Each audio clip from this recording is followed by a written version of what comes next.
Jason Boykin is a shift supervisor at Starbucks in Jacksonville, Florida, and just celebrated 3 years with the company. Boykin is also a leading union organizer for the location. In just a couple of weeks, employees at the Starbucks will vote on whether or not to form a union at their store. I'm really confident. We've done a lot of outreach, and I think my partners are ready. We've waited a long time. We've waited like 2 months now. We're ready for the election, and I think it's in our favor. Boykin says that the move gives workers much-needed leverage to discuss issues with the corporation, one of the most pressing items being pay. Wages are definitely involved. They've been very stagnant, and they've withheld raises as well as just raising base pay. I also think labor allotment and allocation is really important to a lot of people, including myself, and that looks like better staffing, the amount of staffing, being more involved in that process. And this push for a better workplace isn't just happening at Starbucks. Across the country, thousands of individuals just like Boykin are rising up and demanding that companies do better. This movement doesn't just stem from factors like wages, but also long working hours, hazardous conditions, and other issues. In today's worker-favored economy, more people on the clock are recognizing that their voices are stronger together than apart. Over the last few months, thousands of staff members across various different industries have begun the process of unionizing. When you think of the kind of people in a union, who do you imagine? Most people picture auto factory laborers or teachers, perhaps. But workers in countless other sectors, like hospitality, tech, food service, and more, are leaning into the benefits that a union brings. Just in recent months, there have been national headlines highlighting personnel from Starbucks, Kellogg, and Amazon forming unions. In April, employees at several Apple retail stores also started engaging in pro-union discussions. So, what's driving this labor movement in the U.S.? Some experts point to the pandemic as a catalyst, but others, like Daisy Pitkin, say this push started well before COVID. Pitkin is a union organizer at Workers United, a large labor union operating in the U.S. and Canada.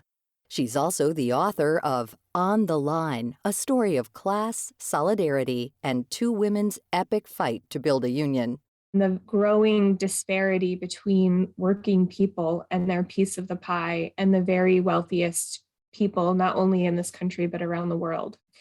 And I think that those forces were sort of laid bare for a lot of people even before the pandemic. But the pandemic has worked to bring them into sharper focus, that there's a lot of wealth being generated in this country. Corporations, many of them over the pandemic, broke records for the amount of income they were able to generate, the amount of wealth they were able to generate. And working people saw none of that. All of it went to the highest levels of corporations, to shareholders and CEOs. Starbucks is just one of many examples where profits go straight to the top. In 2021, the company saw profits rise 24%, totaling $24.5 billion. Kevin Johnson, the CEO of Starbucks at the time, received an almost 40% raise, putting his yearly salary at just over $20 million. The average barista, on the other hand, hasn't seen much of these profits land back in their pockets. In a recent study conducted by the Economic Policy Institute and the Shift Project, 63% of hourly Starbucks workers make less than $15 an hour. About a quarter of the company's hourly workers make between $10 and $12 an hour. With prices for food, gas, and other basics rising across the board, how is this a living wage? Shouldn't the employees who are instrumental to the success of the company be treated as such? Boykin points to last October when Starbucks announced to store employees in the U.S. and Canada that they would be getting a raise in January 2022.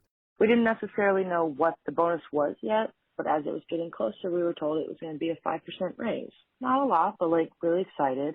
So from October to about January, I had multiple managers getting ready, and then January comes around and they've basically backtracked, and the company said that they misworded the raises and that it was a small percentage of people who were actually going to get the 5%, And the people who were awarded the 5% were partners who weren't already at a specific base pay.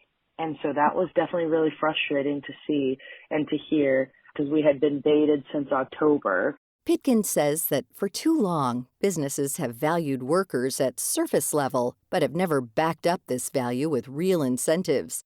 If a company is successful, it's rare that lower-level employees see an increase in pay or bonuses. During the pandemic, this was especially visible for millions who showed up despite the health risks. Many of them were called heroes or essential. And, I tell a story about a few weeks ago, I went and visited with one of our shop stewards at an industrial laundry here in Pittsburgh. And he pointed to the banner that was still hanging on the wall in the lunchroom that said, "You are essential." And he said, "You know what that sign really says? It said, get your butt to work, even though there's a pandemic." That he was required to go to work. And for a while, there was this sort of applause happening. He even saw a little bump in his paycheck for hazard pay in the early part of the pandemic.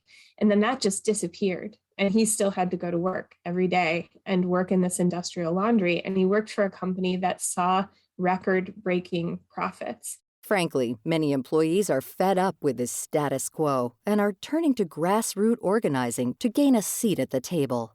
When workers in a worksite form a union, a majority of them decide that they would like to have a union, and through a couple of different processes can gain union recognition from their employer.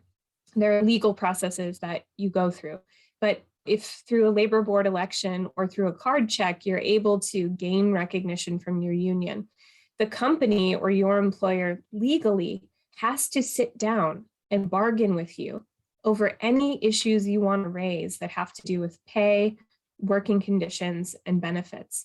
So a voice at work is not just some abstract idea. You're really building a democratic structure inside your workplace and going to a bargaining table and talking to an employer that is compelled by law to listen to you and to negotiate or bargain in good faith with you.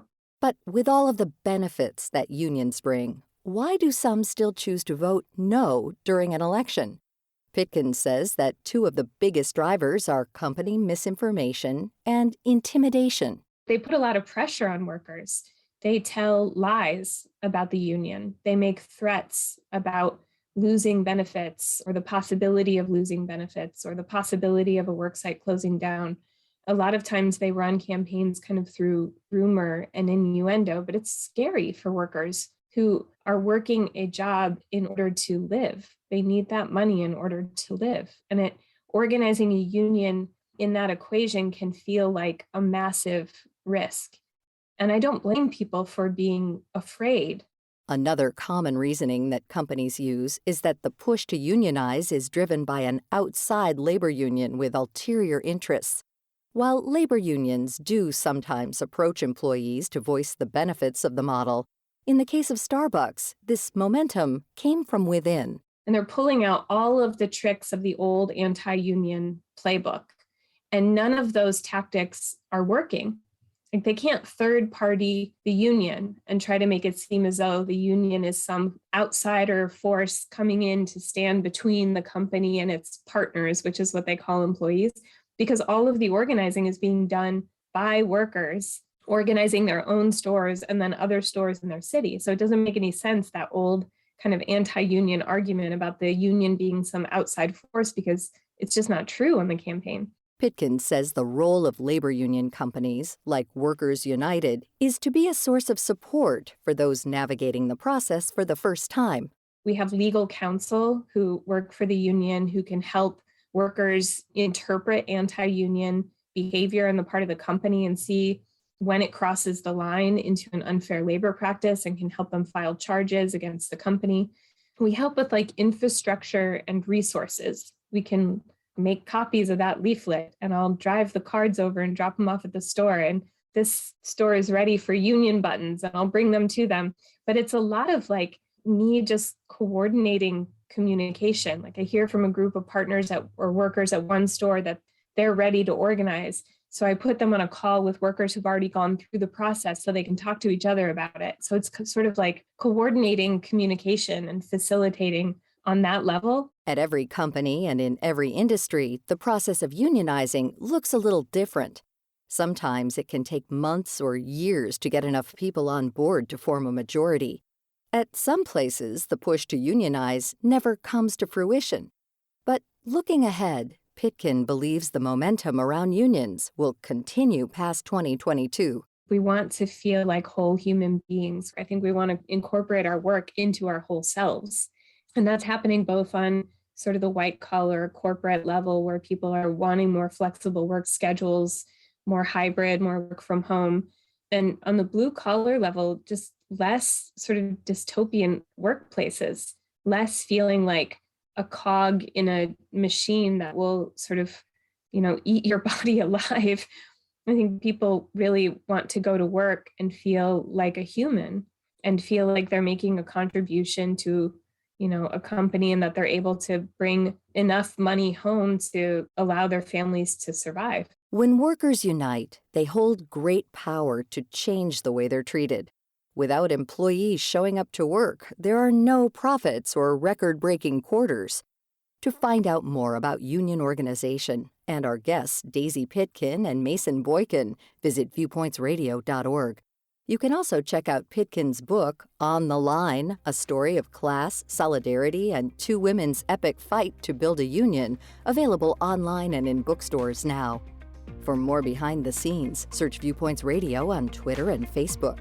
This segment was written and produced by Amira Zaveri. Studio production by Jason Dickey. I'm Marty Peterson.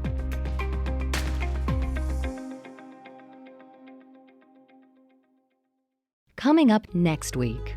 We are social beings, and we build our sense of self in community with other people. The deepening mental health crisis in adolescence. Then, on average, annually, diamond exports are about $3 billion a year from Russia.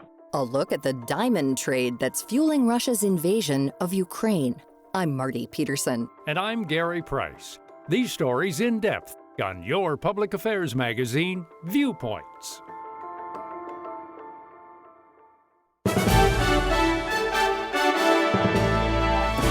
And that's Viewpoints for this week. Follow us on Twitter, Facebook, and Instagram to learn more about upcoming shows and find a library of past programs on Apple Podcasts, Google Play, and Spotify. Plus, you'll always find previous segments and more information about our guests at viewpointsradio.org. Join us again next week for another edition of Viewpoints.